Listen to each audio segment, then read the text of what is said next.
Trichoderma एक लाभदायक फफूंद है, ये भी फफूंद है और ये फंगस की बीमारी को रोकने का कार्य करता है। और जो हमारी रेड रोट लाल सड़न बीमारी है, उस बीमारी को रोकने के लिए सबसे ज्यादा कारगर दवाई है, बायोपेस्टिसाइड है। ये ऐसा फंगस है जो हमारी जमीन में मित्र का फंगस का कार्य करता है और जितने भी हानिकारक फंगस है उन्हें मारने का कार्य करता है। अब बात यहाँ पर आती है कि हमें भूमि शोधन इसका करना है, भूमि पर इसका प्रयोग करना है, तो उसके लिए मात्रा कितनी होनी चाहिए, तरीका क्या होना चाहिए। दो सिद्धांत है। यदि आपके पास 15 से 20 दिन का समय है और आप में इतना पेशेंस है, क्योंकि पेशेंस की बात मेन है। हमारे यहाँ किसान में पेशेंस की बड़ी भारी समस्या है। चाहे दवाई दे दो 5,000 रुपए बीघा वाली, पर लगाते ही इंजेक्शन ठीक हो जा, लगाते ही टोप बोरा ठीक हो जा, दवाई दे दो चाहे 5,000 रुपए बीघा की। अब यदि हम पेशेंस की बात करें, यदि आप ट्राइकोडर्मा 2 किलोग्राम मात्र और 50 किलोग्राम गोबर की खाद में 15 से 20 दिन पहले उसका कल्चर बनाकर रख देंगे और उस पर नमी बनाए रखेंगे और 20 दिन बाद आप गन्ने की बुआई कर रहे हैं, तो 2 किलोग्राम ट्राइकोडर्मा ही पर्याप्त होगा आपको उस खेत में आखिरी जुताई के समय डाल के और जुताई करने के लिए। और यदि समय का अभाव है, हमें 3 दिन बाद ही गन्ना बोना है, आज आप ट्राइकोडर्मा लाओ 1 किलोग्राम प्रति बीघे की दर से, 1 किलोग्राम प्रति बीघे की दर से ट्राइकोडर्मा, 25 किलोग्राम प्रति बीघे की दर से गोबर की सड़ी हुई खाद।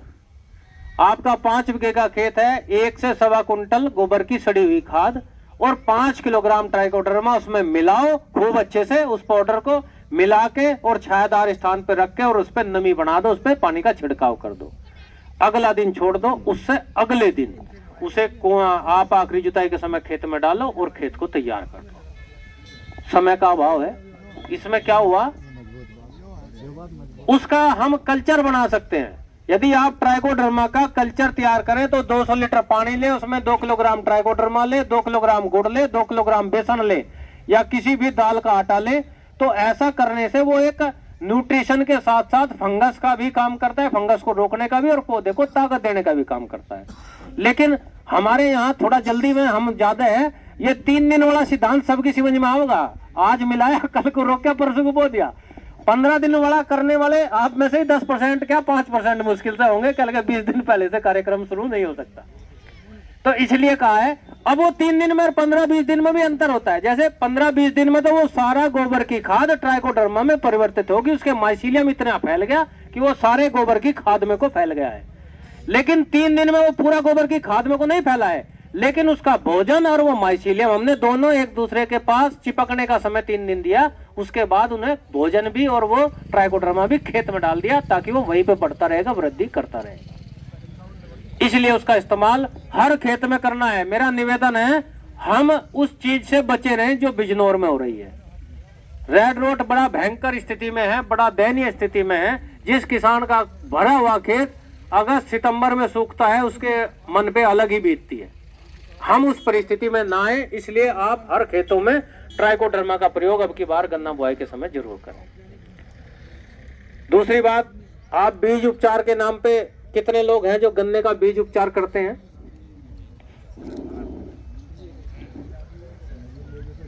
एक दो तो हाथ उठाओ।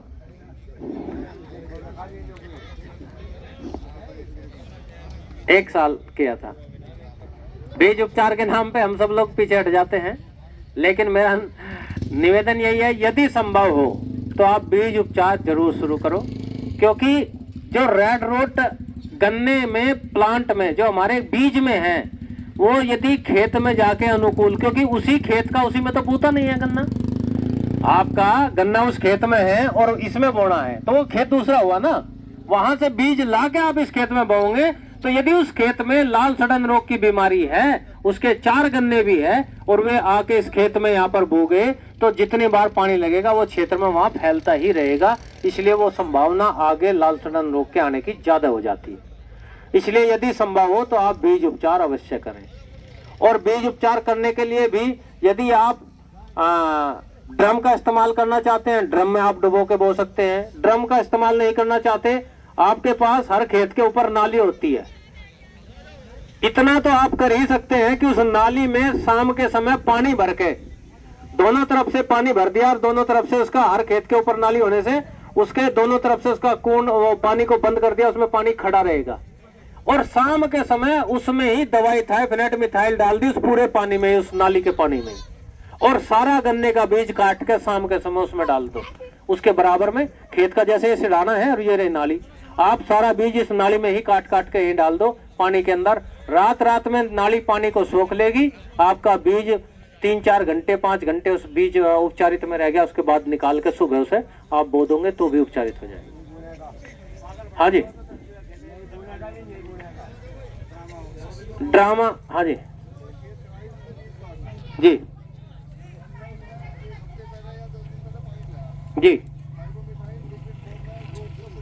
जी जी जी। आध बीघा बो सकते हैं, आध बीघा भाई आ जाओ, 1 बीघा बो दो, हर साल बोना है।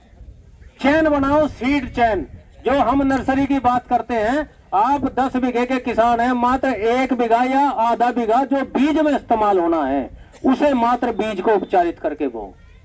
उसमें से अगले साल जहां फिर बीज के लिए रखना है आधा बीघा, उसको अगले साल के लिए उपचारित करके बो दो। उससे क्या होगा कि हर साल जहां से बीज लिया जा रहा है उसमें आगे फंगस आने की संभावना कम रहेगी।